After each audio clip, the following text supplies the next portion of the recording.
अस्सलाम वालेकुम जी। वालेकुम अस्सलाम। आपसे जानना चाहूँगा, पहले तो आप अपना नाम बताइए हमें और आपका ताल्लुक़ कहाँ से है, आप कौन हैं? तो थोड़ा सा पहले तारुफ़ हो जाए आपका। मेरा नाम शहनाज शेख है और वैसे तो मैं बचपन में गुजरात में थी। वहाँ से फिर जब हम स्टेट गए तो हम राजस्थान गए। मेरे फादर की सर्विस वहाँ से जब ख़त्म हो गई गुजरात से, तो हम राजस्थान चले गए और सारी मेरी एजुकेशन वगैरह राजस्थान में ही हुई। उसके बाद फिर पार्टीशन हो गया तो मुझे यहाँ आना पड़ा, और जब मैं यहाँ आई उसी वक्त मैंने ये पहली जो गीत आप लोगों को सुनाया वो उसी वक्त मैंने लिखा था। और फिर लिखती तो मैं बहुत बचपन से ही थी, मगर जाहिर है इतना अच्छा तो नहीं लिख सकता इंसान, न कोई मुझे ट्रेनिंग थी, मगर बस मेरे कुछ जीन में था कि मैं संगीत मेरा पैशन था। पोएम्स मैं लिखती थी, प्लेज मैं लिखती थी, ड्रामे लिखती थी।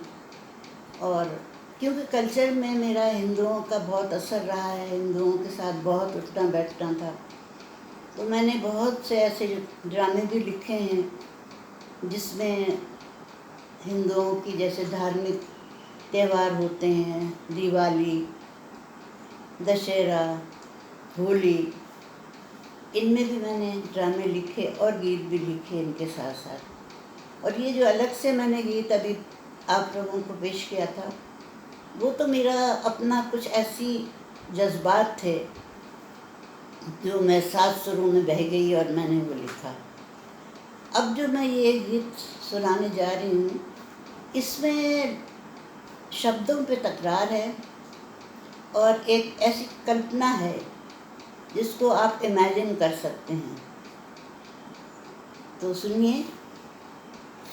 अच्छा, एक सवाल मैं आपसे ये जानना चाहूँगा कि थोड़ा सा अपने ट्रांज़िशन के बारे में बताइए कि आप इंडिया से पाकिस्तान कब आईं, यहाँ कहाँ माइग्रेट किया आपने, आप कहाँ रहीं, और वो उस पे तो उस बैकग्राउंड पे थोड़ा सा रोशनी डालिए प्लीज़।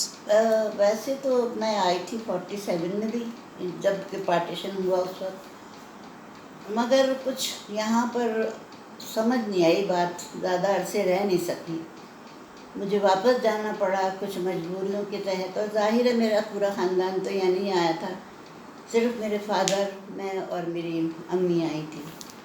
तो जब मैं वापस चली गई तो वहाँ फिर जाके जाहिर है मैं उसी तरह से जैसे पहले जीवन अपना बिता रही थी वैसे ही बिताने लगी।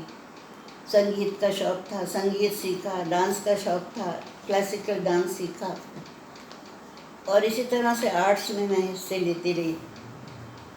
उसके बाद फिर जब यहाँ आ गई तो, और फिर बचपन से एक और मेरे साथ था, अपनी जीवन का संभव बहुत बड़ा सफ़र जिसको मैंने पूरा किया, वो था टीचिंग। मैं हमेशा से बचपन से क्लास मैट्रिक के बाद से मैंने टीचिंग शुरू कर दी थी, और उस टीचिंग को लेके मैं आगे इतनी बड़ी कि ना तो कभी उसमें ब्रेक आया। और यहाँ आने के बाद जब मैंने अपनी जॉब शुरू की स्कूल में, तो स्कूल में पढ़ाया, फिर मैंने बीए किया इंग्लिश में, ऑनर्स किया, उसके बाद मैंने कॉलेजेस में पढ़ाया, और इस तरीके से मैंने कम से कम भी 54 ईयर्स तक टीचिंग में करती रही नॉन स्टॉप। ये भी मेरा एक पैशन था जो मैंने मुकम्मल किया, और उसके बाद मैं रिटायर हुई। तो ये मुख्तलिफ़ चीज़ें मेरे साथ ज़िंदगी में चलती रही, और अब ज़ाहिर अब तो एज हो गई बहुत, तो अब तो इतना कुछ ज़्यादा नहीं कर सकती हूँ, लेकिन जो भी मेरे दिल की तमन्नाएं थी वो मैंने पूरी की। ओके, अब आप प्लीज़ अपना कलाम सुनाइए। अब ये दूसरा गीत जो मैंने जैसे आपसे बताया कि इसमें शब्दों पे की तकरार है और एक कल्पना है, जो आप खुद सुनेंगे तो आपको लगेगा कि किस चीज़ की कल्पना मैंने की है। नील गगन के नीले पथ पे नील परी जब आती थी, नील गगन के नीले पथ पे नील परी जब आती थी, नीले नीले नेत्रों से नीलम को भी शर्माती थी।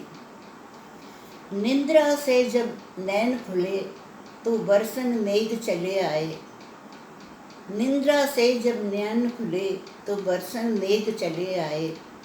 वर्षा रुत भी अपनी लड़ियां डाल उसे नहलाती थी, नील परी जब आती थी। लट घुंघराली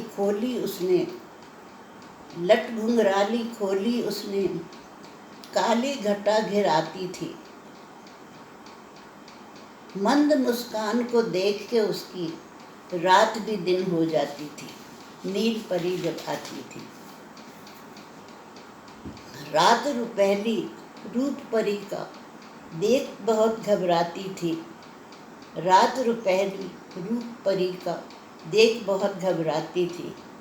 चांद की शीतल किरणें उसको देख के गुम हो जाती थी, नील परी जब आती थी। थैंक यू, बहुत शुक्रिया।